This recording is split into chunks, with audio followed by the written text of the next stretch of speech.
গাজামুখী আন্তর্জাতিক ত্রাণ জাহাজ বহর বা ফ্লোটিলা আটক করেছে ইসরায়েলি নৌবাহিনী। মানবিক সহায়তা নিয়ে যাত্রা করা এই জাহাজগুলো আন্তর্জাতিক জলসীমায় বাধা দেওয়া হয়। এ ঘটনায় বিশ্বব্যাপী তীব্র প্রতিক্রিয়া দেখা দিয়েছে। জাতিসংঘ সহ বহু দেশ ইসরায়েলের এই পদক্ষেপে কঠোর নিন্দা জানিয়েছে। জাতিসংঘের সাধারণ অধিবেশনে এবং মানবাধিকার কাউন্সিল জানিয়েছে, গাজায় মানবিক সহায়তা পৌঁছানো একটি মৌলিক মানবাধিকার। ত্রাণবহরের ওপর হামলা বা অবরোধ আন্তর্জাতিক আইন ও মানবাধিকার চুক্তির স্পষ্ট লঙ্ঘন করেছে। জাতিসংঘের মহাসচিব গভীর উদ্বেগ প্রকাশ করে বলেছেন, এ ধরনের পদক্ষেপ গাজার ভয়াবহ মানবিক সংকট আরও বাড়িয়ে দেবে।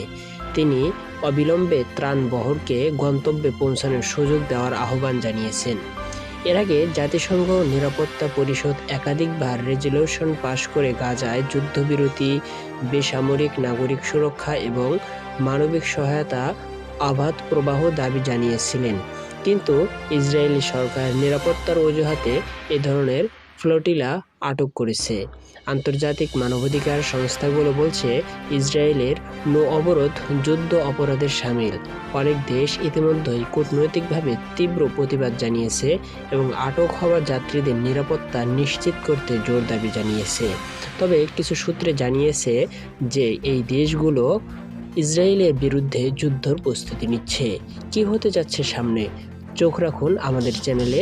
আপডেট জানতে অবশ্যই চ্যানেলটি সাবস্ক্রাইব করে রাখুন।